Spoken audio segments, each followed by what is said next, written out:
All right.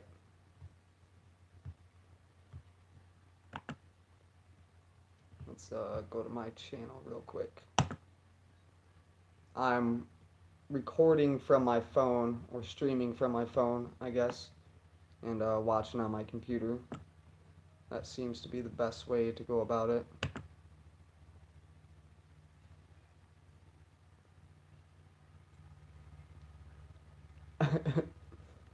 Oh, that's funny.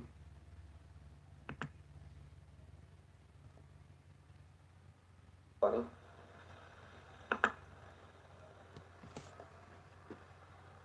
Funny. Let's mute that. Didn't realize who you were. I've seen some of your videos. Well, hopefully you liked them, yes. Yeah, I muted my computer, so hopefully it won't echo. Is it coming through good for everybody? Cool. All right. Hey, RF Hecky. Yeah, it's quite the adventure. It was good talking to you as well. So I'll just give it a minute or two, see if anybody else comes over. Hopefully I don't drive you guys too nuts with my dip, but I'm not gonna stay locked in this bedroom with no tobacco for that long. Move this over slightly. Alright, I'd say that's probably about the amount that we're gonna get in here. Choking?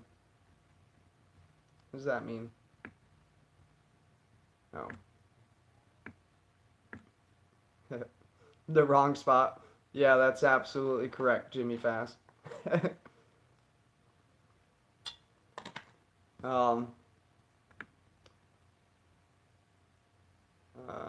see my stream come live, don't leave Rodney's. Alright. Thanks, Ben Treasure Hunter. I appreciate it, man. So yeah, like Jason or Fen Treasure Hunter was saying, I talked to him a little bit. Also talked to RF Hecky a little bit, and I think they're both brilliant. So actually, me and RF Hecky were along the same page as far as what we were thinking, which was weird because I hadn't seen her videos. So the fact that I had been coming up with that with the same conclusions as her, that really kind of blew my mind and kind of confirmed that I was going in the right spot. So what I did is I noticed the pattern between Ernest Hemingway and F. Scott Fitzgerald and J.D. Salinger and along with Robert Redford, and I kept coming up with a link for Montana, in the Butte, Missoula area more specifically, and I'm only bringing this up now because Fen Treasure Hunter had mentioned that she made a video about Butte earlier today, or yesterday or something like that. So I guess it's not so much of a secret now, but yeah, you had Robert Redford starring in all these movies out in that area. Ernest Hemingway liked to vacation in that area. J.D. Salinger, oops, not J.D. Salinger. What's his name? F. Scott Fitzgerald. Apparently he took a vacation out there. He was from the East Coast, and he took a vacation out there to try to find Western life, I guess. And that seemed like something that would be really special to somebody, and potentially the same thing could have happened to Fenn. He grew up in the West, I guess the Southwest, but he frequented that area so many times. And I made all the connections with, it was actually called it was called Castle Ranch, I want to say, which really reminded me of my castle built upon the sand, I think is how it's worded in the book. Um, and that's all right there in that area. And I was working madly on a solve in the Butte area a few months in, but the elevation issue nixed my solve. Yeah, so there were so many things that were pointing towards it. Whether it was all of the connections in the area. There's just this gigantic statue of the Virgin Mary on the Continental Divide right there. And yep, just like R.F. Hecky said, the connections with Catcher in the Rye, and so there's the Virgin Mary statue on the Continental Divide, and this guy's wife had cancer, and he made a promise to God or whoever that if his wife had survived the cancer, he was going to build a 3 foot tall Virgin Mary statue in his yard. And his wife survived the cancer, but instead what happened was the entire community had gotten together. Keep in mind this was during the Great Depression, and they ended up building this 90-foot Virgin Mary directly on top of the Continental Divide, and it really sounded like Fenn's promise to the waterfall, and also his struggle with cancer. And that's another thing that I noticed between all the books. Like the authors, they had cancer, or they'd talk about cancer within their books, or they'd talk about suicide. I guess it really doesn't help you, hydro makers. So it's just kind of connections that I've seen. If you're looking for me to give you answers to the treasure, I obviously don't have that, so I don't know what to tell you there. But it just kind of goes to show that how much interpretation one can get out of the book. But not only that, you had all the connections to bells in the book. He talked about how the bell rang when he was in Miss Ford's class, and he talks about for whom the bell tolls. And I mean, bell has got to be in that book, God knows how many times. And you have ringing rocks right there. And I just happened to stumble upon it, and because I typed up, mysterious bell sounds in Montana on Google, and I came up with ringing rocks, and it's a place where, if you hit the rocks with a hammer in this area, the rocks ring like bells. And I was like, man, and all of this was in close proximity. You had ringing rocks, you had the Virgin Mary or Our Lady of the Rockies, you had Butte, Montana. I mean, everything was right there.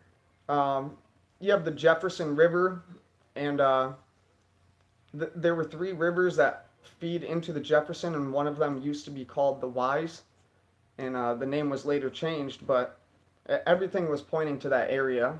And I had a warm waters halt, and it was a train station on Warm Springs Creek.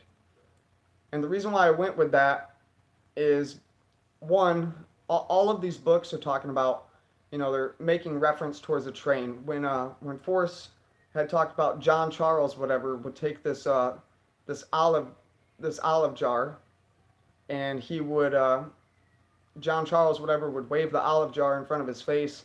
What was that all about, anyways? Well, that is John Charles Fremont, and the olives is symbolic because John Charles Fremont traversed the same trail as Lewis and Clark did, and he even planted a flag on top of a peak out there. And what the flag was, it was an eagle that was clutching an olive branch. And all these people are soldiers as well. All the authors, they fought in a war, they served in the military or whatever. So there's definitely a military connection there as well. And so this eagle is clutching an olive branch, which is symbolic of peace, right? But the eagle also had a bloody beak and bloody talons, meaning, we're here to be peaceful, but we're not afraid to jack you up if we have to. so so I started there at Warm Springs Creek, and I thought, why not just call it Warm Springs or Warm Creek? Why would it be both? And I kind of drew the conclusion of that's where Waters was. So right there at that train stop on Warm Springs Creek, you follow it down, and sure enough, it travels from west to east, and then it starts going down into a canyon. I forget the name of the canyon, but it is specifically canyon, and you're traveling southward. And then as you progress, it ends up going towards the Berkeley mine. In case you didn't know, uh, Butte, Montana was the richest hill on Earth. It had copper and gold and silver and everything else, and it ends up going across Berkeley mining pit. And I'm not saying it's in a mine, David. Just hold tight, right? Um, but it ends up passing a place called Farrell, and I looked up the word Farrell, and what it meant was it was an Irish word for brave, right? But it's also interpreted as wild, like a wild animal, right? So it's giving you, that's no place for the meek, but it's also brave. And then we have the end is ever drawing nigh. Shortly after that, the railroad tracks stop, but we know we're not going all the way to the end. We're getting close to the end, right? And we're talking about drawing, right? So you have approaching, but then you also have a draw, and it's towards the end of the railroad. There will be no paddle up your creek and whatnot. Well, right there, right where it bends down, right before it ends, there's a draw to the north, and it's called Woodville Draw or Woodville Canyon. And right on top of that is the Fourth of July Gulch. And I couldn't help but think, but if you are brave and in the wood, we just passed Farrell. Now we're in Woodville Canyon, and now we're right up on top of Fourth of July Gulch, right next to the Columbia Gardens water supply, and this is all at like 7,000 feet elevation or whatever. Well, a blaze, not only is it a mark on a tree or a white marking on a horse, um, a blaze is also a dazzling display. And when I think of Fourth of July, I think of fireworks. Just this brilliant display of lights. And something that you'll remember. Especially as a kid, you loved going to see fireworks. And then you have the Columbia Gardens water supply, and the elevation that it's at. That's the heavy loads and water high. So I went there, and I kind of, I after I got there, I just couldn't really make the connection anymore. It all looked good on paper, I guess, or on the map. I still think it's a very geographical location, I guess, because that's the whole reason for the exploration of the Oregon Trail. That's the whole reason why John Charles Fremont traversed the Oregon Trails, because they wanted to connect the East Coast to the West Coast. Um, so when I got there, I couldn't follow through with the search area, and I ended up saying, you know what, I'm gonna go down to Browns Park. Right, that wasn't even my original search area. My original search area was in Colorado. I guess Browns Park is too, but I was closer towards the Continental Divide, I guess, and it's where pretty much where the Colorado River starts, and you go down. Next thing you know, you end up in Browns Canyon. Oh, for the last solve that I was just talking about, the home of Brown. There was this guy. I forget his first name, but there's a spot there called Brown's Gulch, and pretty much this man named Brown, he had a huge parcel of property there, so everything there was named after him. So you have the railroad, right? And it's directly underneath Warm Springs Creek. You have the railroad. You're following Warm Springs Creek, and it's going in the canyon down. And all of this is below Brown's Gulch, right? So put in below. Put in. When I hear put in, I think of something constructed, right? Something inserted below something else or built below something else. And it just so happened to be that that the area was built underneath Browns Gulch. And um, let me see where I want to go from here. Excuse me. Um, so I decided to go to Browns Park, and I had my buddy with me, and I said, you know what, let's stop at Yellowstone on the way because I'll never get the opportunity again. If it wasn't for this treasure, I would have never seen the stuff that I had done or that I had seen during this trip. So I definitely want to thank Fenn for that. Like, yeah, I'm very frustrated that that I didn't walk away with millions of dollars. But so I go to Yellowstone and we're out seeing the geysers and whatnot. And I don't want to give too much away because I really think that there's a potential for this. I never once wanted to think for a second that the treasure was in Yellowstone. Um, I thought it was too obvious that there's no way that that would happen. And when I was there, there was a very obvious distinction of where warm waters halt. And after the warm waters halt, takes it in the canyon down. And oh man, it's so hard to talk about this. I guess it really doesn't matter. I'm on a completely new path on this, so I don't think that the solution that the poem should be taken at face value necessarily. So I'll just go ahead and say this. Um, you have Yellowstone is all of a caldera, right? And that's Spanish for no, no, no. Who's saying? Why are you saying no, no, no, Hydro Maker?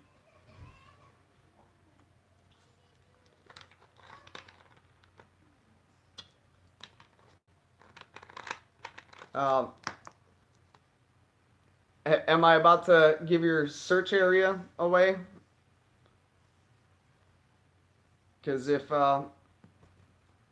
you plan on following through with it, I mean, I was dead set. I was gonna come home and I was gonna get the kids and the wife, and we were gonna go right back out. My buddy had to be back for work, and I was gonna head right back out there and go back to the same spot. So all of Yellowstone is in a caldera, which is Spanish for cauldron. All right, that's the name that they had given it, and all of the hot springs are in this caldera. I didn't know enough about it at first, and I was looking at the map that they had given me coming through the gate, and I was like, hey, what's this? What's this dotted line right here? What's a caldera? And I looked it up, and it's a spot where all the thermal whatchamacallits are contained within. All right, so I looked at where the caldera intersects in, and I've seen that it goes into the Grand Canyon of the Yellowstone. Now, if you ask anybody, all right, regardless of where they are in the world, you ask them to name a canyon in the United States, and they're going to tell you the Grand Canyon. Um, the the Obviously the Grand Canyon in Arizona is not the correct one, all right? But you have the Grand Canyon of the Yellowstone, and it's directly where the caldera, the imaginary line of the caldera ends. So starting at the caldera, moving down into the Grand Canyon of the Yellowstone, all right, and then not far but too far to walk from there. So this is what really blew my mind. Um, During this time, I was researching through my book, trying to find anything that I could, and uh, I noticed the importance that was put the on the waterfall and the cemetery and the grave markers that were put there. So I started looking for cemeteries located in Yellowstone, in which there are a bunch of them. Um, but what I came across instead was this famous artist named Gerthel Brown, and Brown painted this famous painting through of Lower Falls. Lower Falls is within the Grand Canyon of the Yellowstone, and Fenn, was obviously an art dealer, so there was definitely that to think about. But I was like, man, that did Brown live there? It didn't really make sense. And then I went and I looked up the definition of home again, and it is to direct your attention towards an object. All right, that's one of the definitions of it. And I was like, man, Brown stood and he directed his attention towards Lower Falls, which is right here in the Grand Canyon of the Yellowstone. Grafton Tyler Brown is a master printmaker. Well, apparently he also painted pretty much the same painting as Thomas Moran had done. Um, it's just a little bit different. But obviously Brown, was directing his attention towards that, right? And then so I decided, okay, let's go down and walk down to the Lower Falls. Well, there really is no way down to the Lower Falls except for one way, and that one way was closed. All right, and I got to thinking, I was like, man, what if no place for the meek is no place for a submissive person, right? Like meaning you have to venture into somewhere that you're not supposed to go, and from there it's no place for the meek, and I go to Lower Falls and there's a trailhead right there. It's called Uncle Tom's Trailhead, or Uncle Tom's Trail, and Uncle Tom was this guy that used to raft people out to the Lower Falls, kind of similar to what they do at Niagara Falls. You're getting covered with mist and everything else.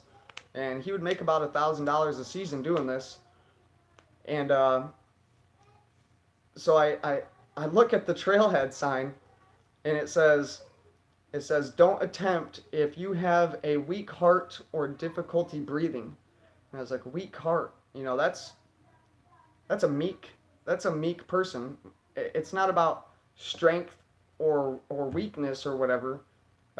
It's like a meek is like a weak-hearted person, I guess, in the sense of like the normal definition. Obviously, you have the biblical one of, blessed are the meek, for they shall inherit the earth. And so then you have the end is ever drawing nigh, and you're going down this staircase, right? You're not walking, you're climbing down a flight of stairs. Not far, but too far to walk. You're going in you're going down like 537 stairs. It's pretty ridiculous.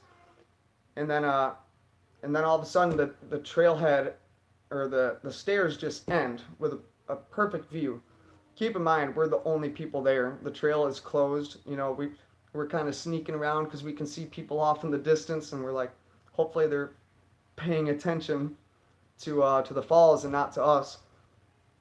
But the end is ever drawing nigh. That's the end of the trailhead right there.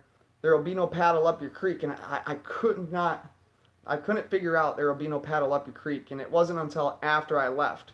Yeah, an 80-year-old man could definitely climb it, I think. It wasn't nothing like terrible, but I mean, it was a smoker, but it wasn't nothing bad. I would imagine that Fenn at 80 years old could have done it, and even before I got there had been older people taking it. So, did go to the bottom and explored. Got busted by a ranger. Well, that's the thing is, all the signs at the trailhead were removed. When we were coming back up, that's when there was a sign that had been like stashed underneath the bridge saying, under fine under fine or imprisonment or whatever.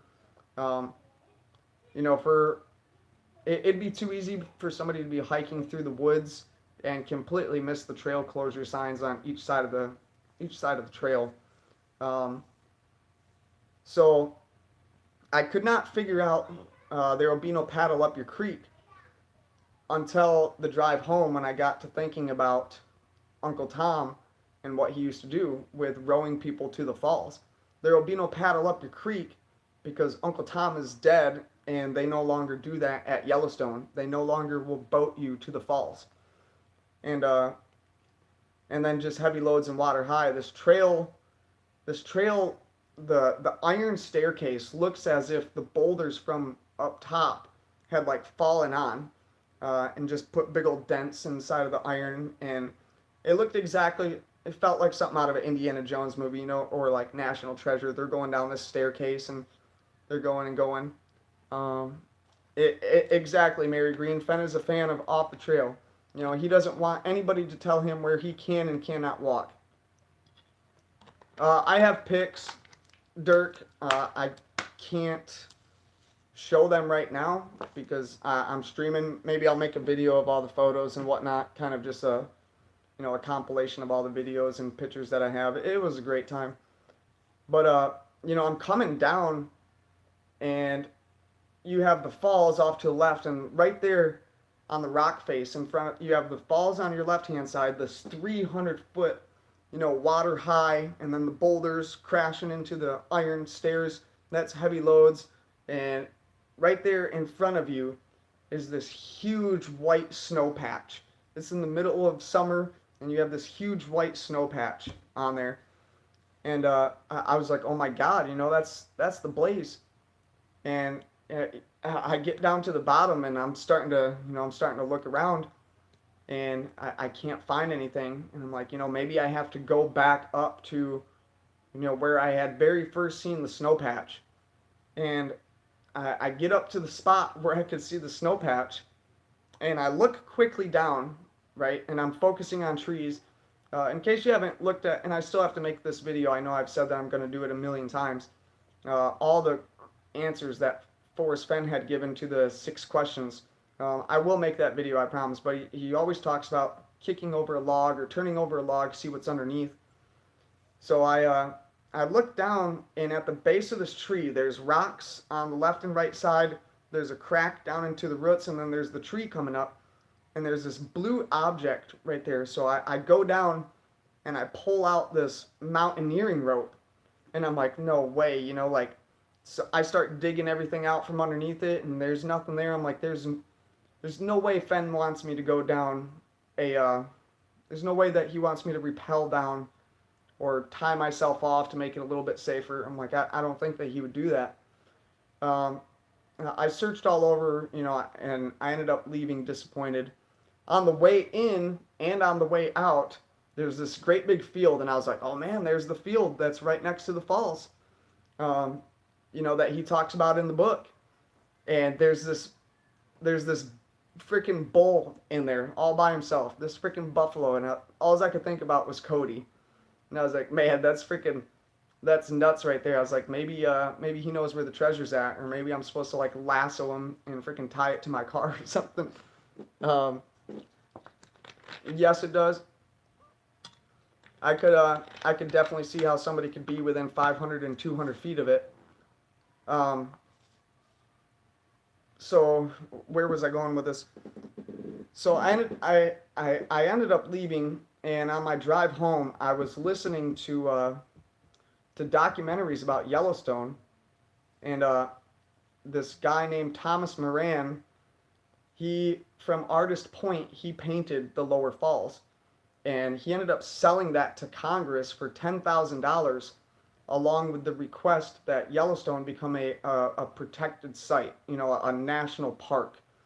And it ended up getting passed into law strictly for the purpose of the profiting off from it.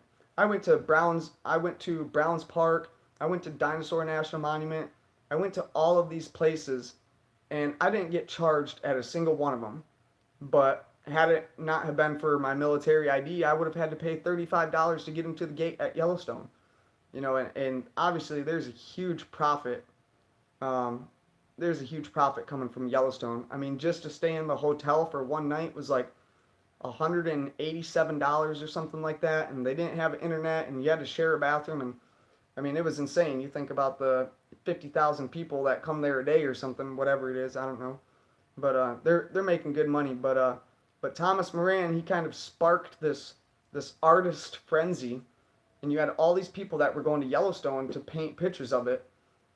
And I learned about this woman that was standing on a rock ledge painting the lower falls, and she had her 2 daughters with her. And this is where it gets nuts.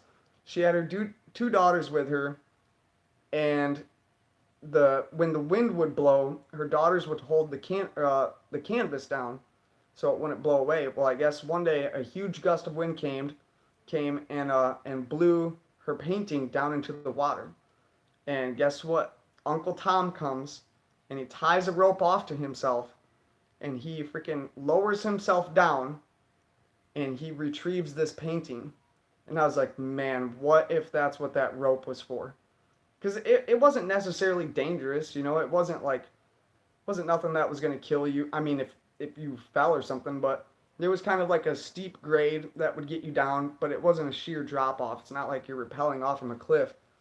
And I'm like, yeah, you know, maybe I could have tied it around my waist and kind of just walked down and, you know, and got down there and searched around a little bit.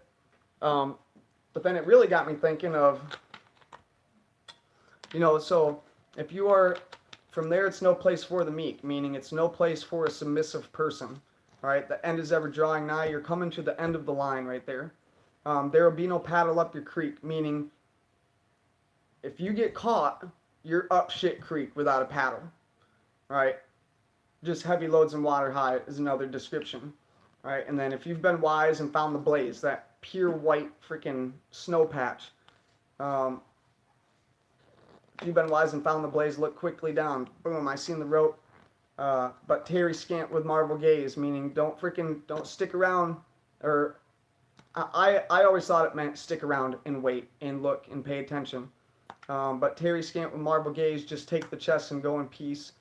So hear me all and listen good. Your effort will be worth the cold, meaning taking that cold effort. So a cold effort is something that is unanticipated, just going for it, just doing it with no hesitation, no, not pre-thinking it or having plans to do it. Maybe that's what it was meant to do, is just go for it.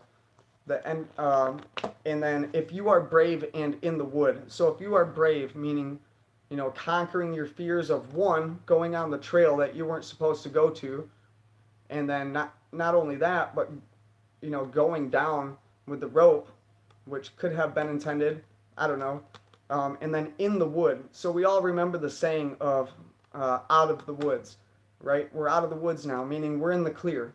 So if you are brave and in the wood, meaning you're not out of trouble yet, because you're still in that area that you're not supposed to be at. And I was like, man, if I would have taken those extra steps or whatever. Part of me still thinks that it's there, and the crazy thing about it is it was all of a sudden. I just happened to take a visit to Yellowstone, and one thing kind of led to another, and that's where I ended up at.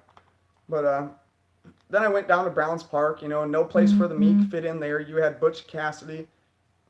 You had Butch Cassidy and the Wild Bunch. They definitely weren't meek. But then meek is also a wild animal. You have a portion, as soon as you cross over into the Colorado line, you're in a wildlife refuge. So that's no place for the meek. You have the Sand Basin herd management area, and it's like one of the last remaining freaking wild horse areas. Well, a meek is more specifically a wild horse or an untamed horse, right? So that was definitely in my mind. But yeah, I guess that's kind of my boots on the ground experience, aside from all the amazing sights, the camping. I did go prospecting and metal detecting. I ended up finding a 1.3 gram gold nugget in an area that there's not supposed to be gold, and right next to that I found an ancient coin. It has to be ancient. I can't find anything about it. I know that the Spanish had visited the area, so if anybody is good at identifying coins, I would love to talk with you, send you some pictures. I did go to Echo Park, Lori, and that's kind of where my other solution was. And I mean, it was very interesting. I spent too long searching the not the wildlife management area, the herd management area where all the wild horses are, because that was my no place for the meek, because they're they're not tamed horses, they're wild horses. And I searched around in there. Um, so by the time I finally came down from Overlook Mountain, I still had to shoot over the other 70 miles to Echo Park. And we had ended up getting there maybe around 8 o'clock. We had about an hour and a half left of searching. I could definitely see how people come up with that area as well. And everything matches so much, and that's why I think that the poem is no longer meant to be taken at face value. Um, that you're supposed to ignore the surface reading. Um,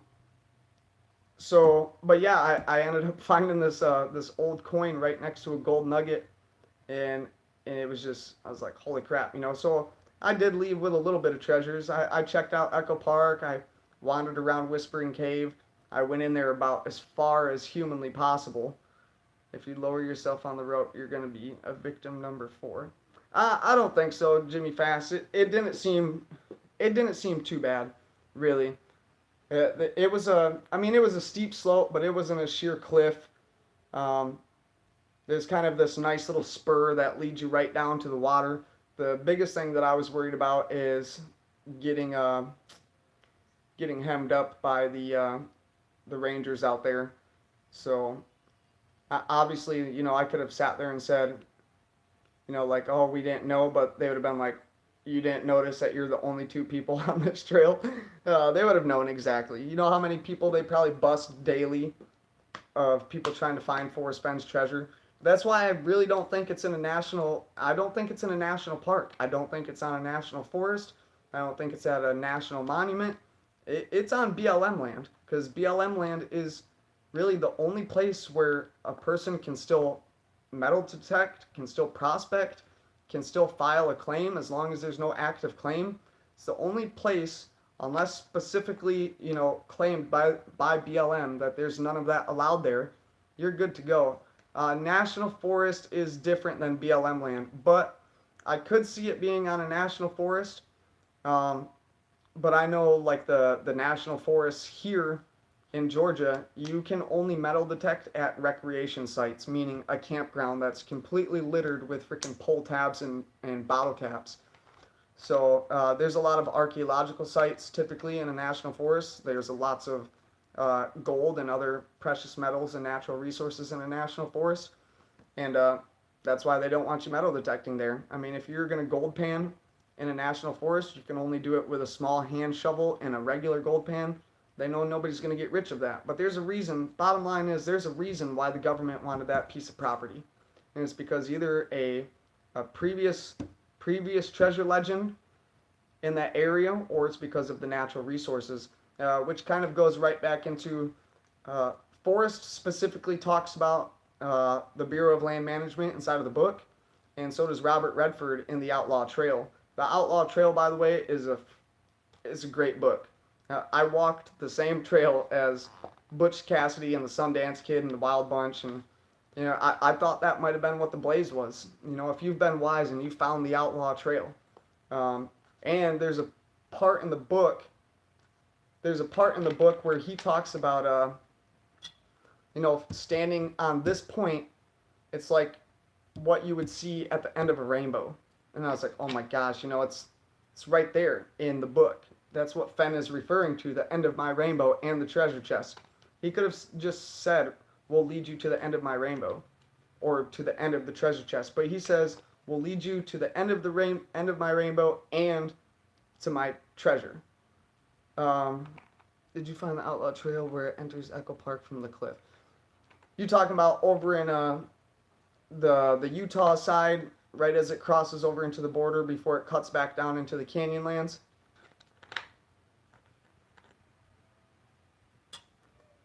I'd have to look up the name again in Colorado.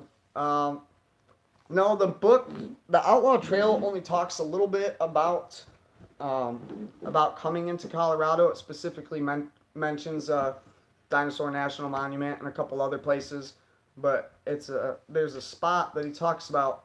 You know, you stand there. It was somebody's old cabin.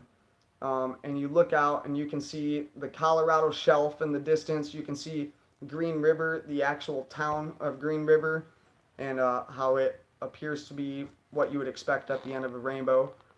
Um, and what else was I gonna say? So yeah, I mean it was a great experience.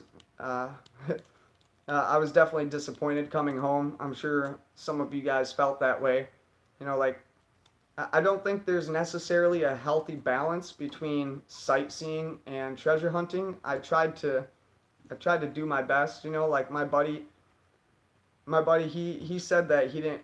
I mean, he grew up in like a sort of something like a Amish community. He calls it the colony. I grew up in a colony, but he just wanted to go along for the ride, you know. So I tried to kind of cater it to him a little bit as well as me, and kind of find that healthy balance of seeing something that I wouldn't normally see, along with searching for the treasure. Um, Now, is the flip side in here or no? I'm not sure if you guys. Oh, he said he wouldn't be able to make it. Uh, I do want to talk about something about how that chest is going to become yours.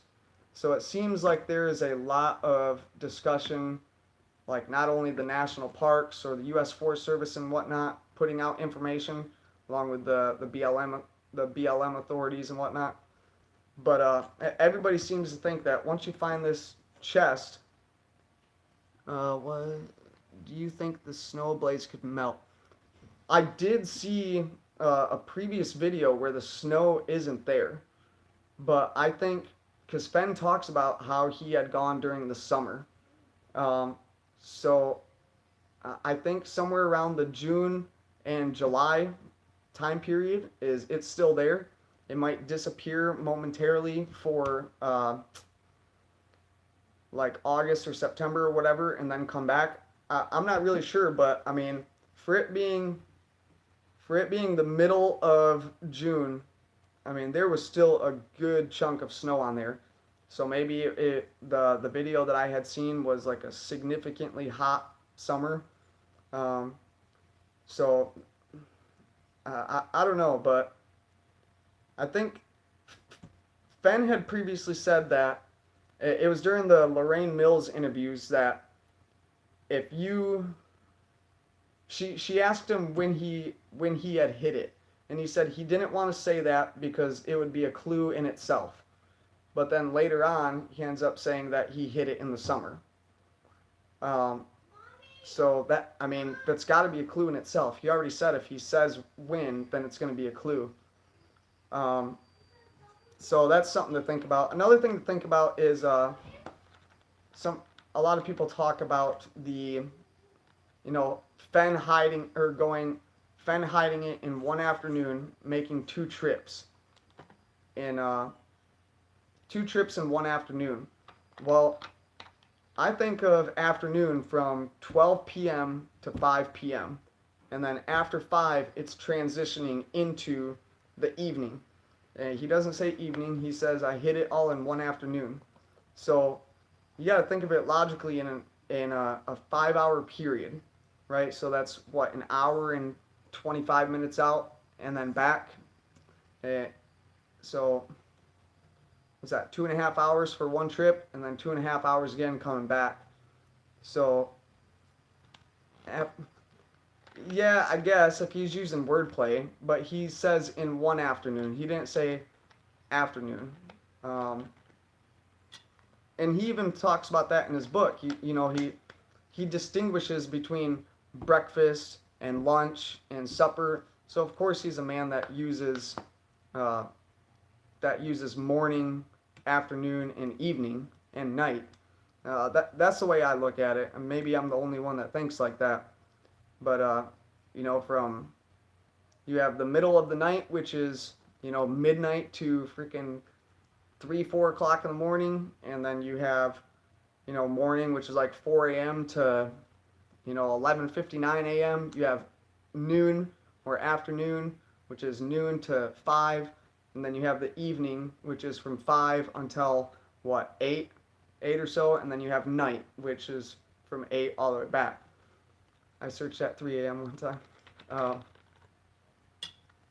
You're saying evening starts at 6. I wouldn't necessarily disagree with that. So um, I'm just trying to give a rough time period of when he would go. Whether it's 5 hours or 6 hours, that's 1.5 hours out, 1.5 hours back, 1.5 hours out, 1.5 hours back. So from 12 to 6. Um, so I take it at face value. Hit it in a single afternoon. However, I haven't decided if that includes his drive there and back. I've also thought about that too. Um, but so a typical person, I'm not even going to give it miles per hour or whatever. In the military, we use 15-minute miles, right? So you're expected to be able to walk 15-minute miles with a 35-pound rucksack plus water, right? Coming out to be like 42 to 45, right? And that's the standard, is 15-minute miles. Without a rucksack or a heavy pack on, or even, something as little as 20 pounds, half one time and then 20 pounds the other half, um, it would definitely still be relatively easy to do those 15-minute miles. Even if we're on um, the upside of, what is it, 18-minute miles or something. So I would say, 3 to 4 miles, but 3 to 4 miles one way, um, that still sounds like a lot when you think of it in terms of an 80-year-old man, but you also have to consider that, one, people that battle cancer and defeat it are pretty resilient, right? He had to have been in good health because, I mean, not only was he in the military for 20 years and had to meet those physical standards, but it sounds like he was also a pretty active person. I mean, he fished, he hiked, he was a guided tour. He worked for the Forest Service, and that's what I think in that most recent video that came out. I don't necessarily know if it's the Pinion Nuts comment that he says he wish he wouldn't have said. I almost feel like it was the Forest Service comment about how he helped clear roads for the Forest Service. Anyways, I'm getting extremely off track, and I've already been having you guys go for, 47 minutes. Is everybody hanging in there, or am I boring you guys? Hopefully I'm not boring you guys too bad. But so the legality thing, that's what I want to mention real quick. So Fenn submitted his autobiography to the Library of Congress. We all know this because he says so. However, people have tried to find it at the Library of Congress. He also talks about how he talks about how his first paintings or his first form of art were never under his real name, and Eric had taught him that. So that bottle has got to go get a spittoon. Yeah, I knew it was going to be a long video. There was a lot to talk about. At least I'm not outside blowing smoke in your guys' face or anything. But he talks about how your first couple pieces. Excuse, what physics say it's wet? I think it's right. It's in very near vicinity of falls or water or I don't want to say a floodplain, but within a draw where all the water tends to collect and move downstream. And another thing to consider is go back to that interview when he said he thinks that it's wet, and look up the weather for that date in your search area, because he could have been just referring to rain. I really don't want to think that it's buried.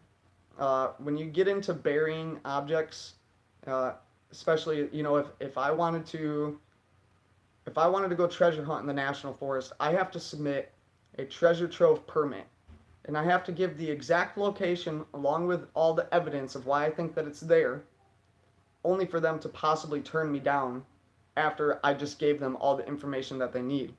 Now, if you go dig up anything in a national forest without having that permit, as soon as something is underground, that's where you run into issues.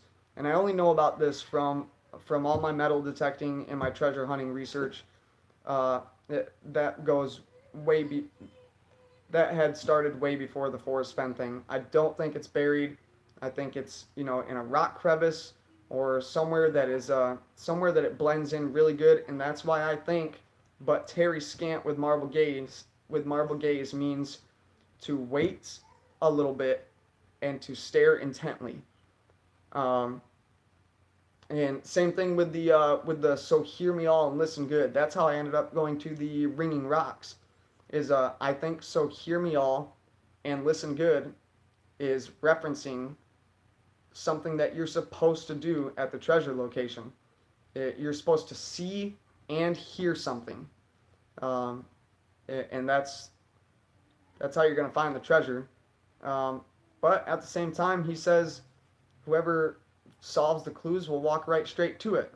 All right. When I hear that, it means that everything could have been done from home, and you can walk right to it. No delays, no nothing. You're just going. You're going. You're walking right straight to it, and you moved with confidence.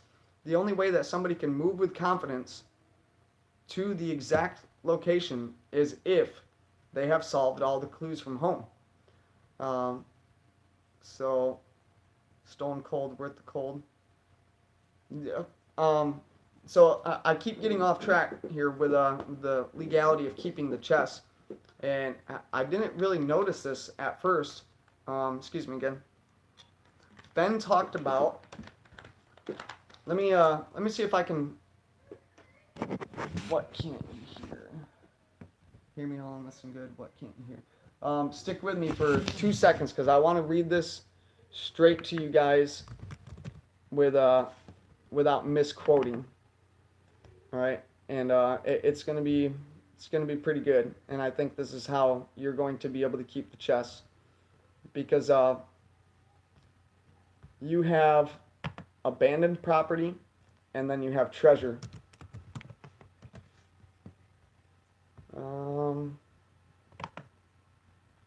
All right. Thanks for the questions, is Cajun. When I was ready to put the olive jar that contained my autobiography and two of my hairs in the treasure chest, I studied the lid.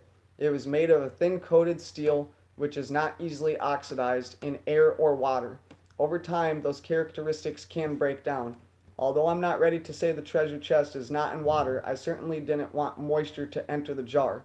So I melted a chunk of microcrystalline wax to the point that it started smoking, which meant it was at its thinnest viscosity. Then I dipped the jar in molten wax deep enough to cover the lid and part of the jar and held it there for several seconds.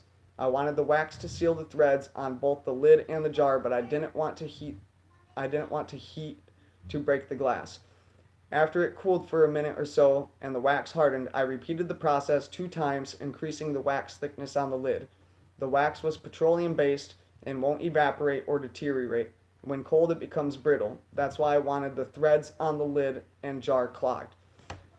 He says, when I was ready to put the olive jar that contained my autobiography and 2 of my hairs, that is the little piece of him that's inside the chest.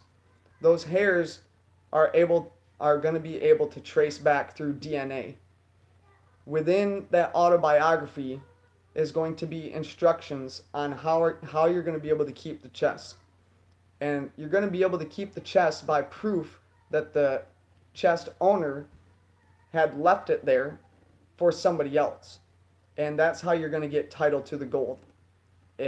My assumption is with the 2 hairs, with the autobiography, along with whatever else is written in it, the autobiography that is submitted to the Library of Congress, and also contains rules or instructions on where his DNA is stored at, or where his DNA is stored at, and using those hairs that are in the chest and using those hairs that are submitted elsewhere is where they're going to do the mix and match, or where they're going to match it up and be able to confirm without a doubt that chest belonged to that person, and you didn't just go dig up some archaeological site or anything else. Everything in that chest is a range of 100 years old to 1,000 years old, which technically is an archaeological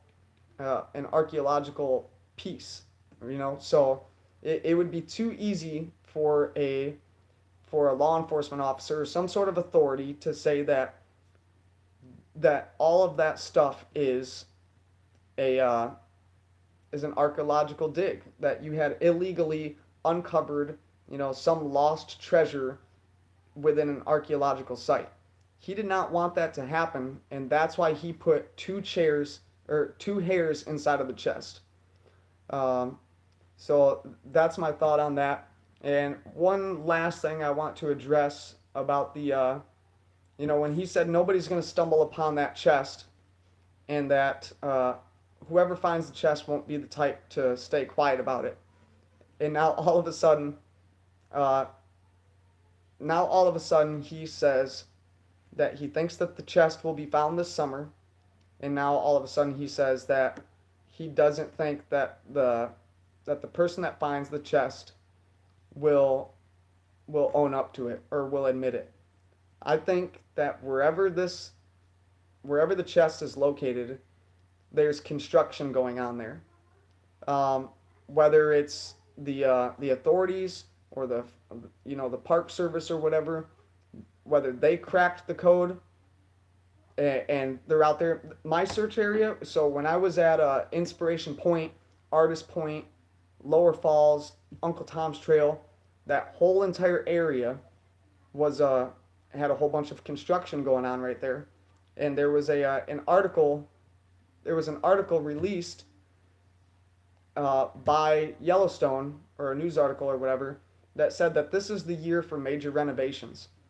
So it's kind of, I mean, I haven't gone back to look when Fenn made that comment, but my guess is when Fenn made the comment of it'll be found this summer, or he has a feeling it'll be found this summer, kind of jives when Yellowstone submitted that article of this is the year for major renovations. Wherever the chest is at, he's obviously keeping tabs on it.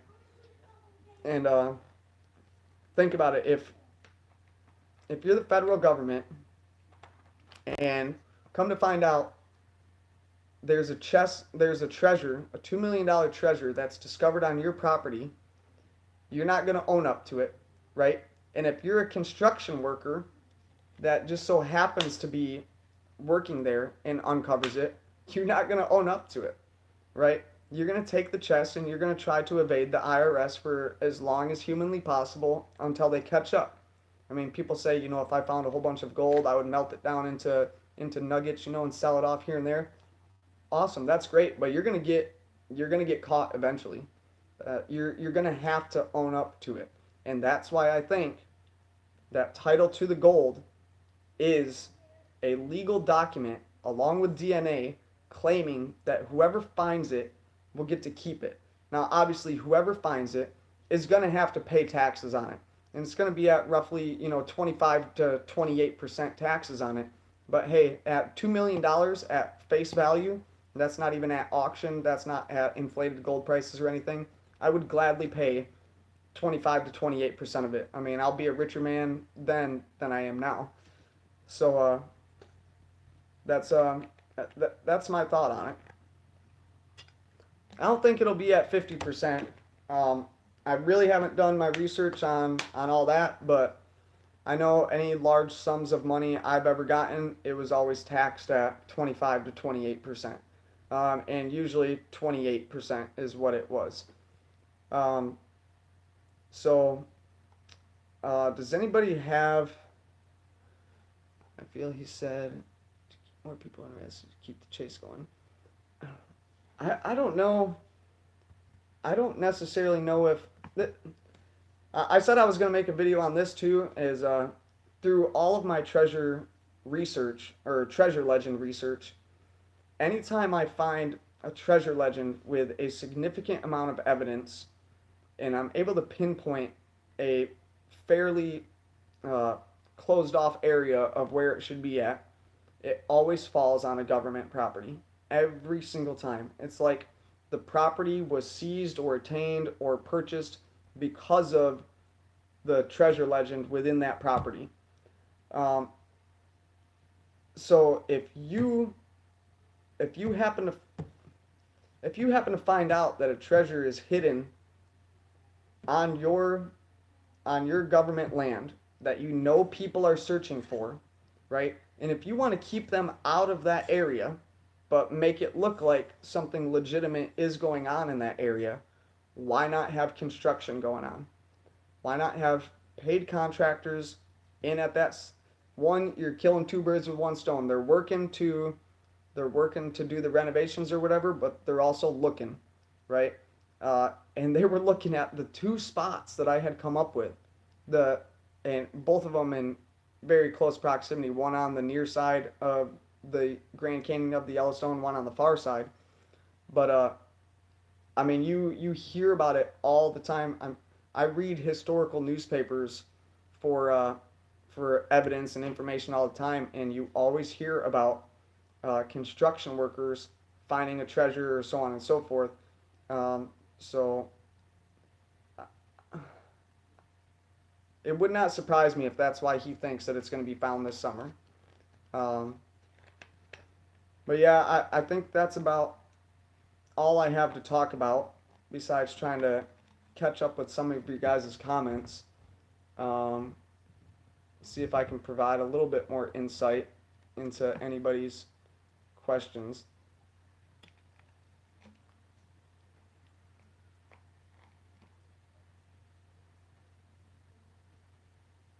Exactly. Well, we're kind of saying the same thing. Um, what is it? Monarcha. If you cannot keep it legally, you don't have the solution. The treasure will be yours if you can find it, and no other can claim it. That now that's kind of going on if the treasure chest is actually the treasure chest, or that's kind of going off from if maybe it's a proxy item inside of a chest. Because he says the story about my treasure chest is true. Um, he doesn't necessarily say the contents within the treasure chest, so maybe it's that treasure chest, and inside of it is the autobiography along with the instructions for you to do in order to get the treasure. However, if the chest is there and all of the contents are in there, it's going to be up to whoever finds it on if they want to admit it or not. And think about it this way. Like, I'm not close to my family. I mean, besides my wife and kids, I'm not very close to my family. And, I had very minimal people that I hung out with back home. Imagine once you announce that you have a $2 million treasure that you had found. Imagine all the people that are going to come out of the works claiming that, that you owe them something, or trying to, kind of beg and borrow and everything else off from you. Some people don't want to deal with all that drama, or maybe don't want to don't want the pressure of feeling like they owe somebody something, or that they have to buy their mom a house or whatever else. Um, if there's a way to admit it anonymously, that would probably be the way to go, Jim White. So until it's found, nobody's really gonna know. Hey, aren't you my cousin? Yeah, exactly. So whether it's an IRS, there could, maybe the person that finds it owes $2 million to the IRS, and they don't want to freaking give it up, until, I mean, it can sit there and go to collections for forever without being paid on it. Like, let's say you have credit card debt. All right, it's kind of up to you if you're gonna pay it. It can make your life hell, but like, there's people with medical bills that just let it slide and pass on to the next person. Um, so maybe the person, what if the person that finds it has felonies or has warrants out for their arrest or something, and after it's found, that's how they find out their location. You never really know. So if the treasure chest is there and it contains everything within it, and you want to obtain it legally without all the shenanigans or what, and not worried about any shenanigans that come with it, then yeah, you'll probably follow the directions that are within the autobiography. Now, if you have some skeletons in your closet, some warrants or a crazy ex-wife that you're already paying alimony to or whatever, I don't think that they can go off from anything that you had just gotten, but maybe you're in the middle of going through a divorce and it's not finalized yet, and anything that you have until or anything that you obtain until that divorce is finalized, like you owe half of. So there might be some people that try to stay quiet about it. Um, if you're trying to go the legal way about it, then yeah, you'll follow the instructions that are in the autobiography. You'll get it all resolved through DNA and everything else. Um, so yeah, does anybody have any questions before I sign off on here, or I'm waiting until my divorce is final to go out? It's probably not a horrible idea, man. Um, I don't think there's a proxy item that will lead you to the chest. The chest contains all the treasure. I'm not disputing that. I'm only disputing maybe somebody might not want to admit to finding it. Um, what is it? Consultant attorney. Probably the best thing you can do to consult an attorney to make sure. Absolutely. I absolutely agree with that. Are you going back to Yellowstone? I would like to. Uh, that place is absolutely still in the back of my mind. I mean, everything jived up so perfectly that I was like, holy crap, like I'm here. I'm about to find the chest. And it was just, I don't know, it was all like a dream. Obviously I didn't find the chest, but it, it wouldn't surprise me if that location was correct. Um, so hopefully that answers the Yellowstone question. You said, crazy ex-wife, you should look over your shoulder. um, I want to go this weekend and get it, but may have to wait until next. And a tax consultant. Yeah, lawyers, taxes, everything. Have your have your stuff in order. Have you ever emailed Fenn? I did email Fenn. Fenn has answered the majority of all of my emails until the one that I sent him after going to the search location that I just explained. But I'm not gonna assume anything about that because he already said that he does not respond to solution emails. So it kind of is what it is with that one. But yeah, I've emailed him a couple times and I've gotten an email back. Most of them were like, "Hey, will you sign my book if I send it to you?" Or, little things like that. Um, Fenn will not know exactly when the treasure gets withdrawn. Uh, Not exactly when, but I think shortly after he will know that it was. Um, like when the treasure gets found. And obviously he's not going to know down to the day, minute, and second that the treasure is found, but if you do all the legal proceedings to keep it, he's going to know that it's found. Unless he passes away, obviously.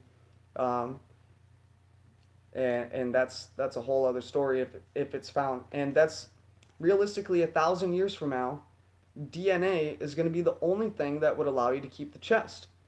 Is a legal document within there, right? Unless the laws change dramatically, in which it would just be grandfathered in of previous laws, especially with DNA stating that, hey, this chest belongs to this person. I hereby now give it to the finder, who is now presenting it to the court at this minute, 1,000 years from now.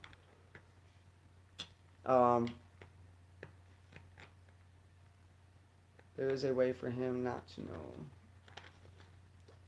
know. Have you given up on the important literature connections? No, actually. I actually found a different connection in there that's not as obvious as what we had talked about, RF. Um, but no doubt about it, there absolutely is a connection between all of them, but I don't think it's a location connection. Um, Trying to think of if there's anything else important that I should say. Is there anything sharp in it? I was thinking about taking it to case. Yeah. Well, I hope you guys liked the live stream, and if you haven't done so already, please don't forget to submit and then like and maybe spread the word around about my videos. Um, I would really appreciate it. I mean, I'm not trying to hit 1,000 subscribers or anything, but um, these videos are kind of just a way for me to vent and get my ideas out there. So, but yeah, sorry for keeping it going for an hour and 10 minutes. That's pretty long, but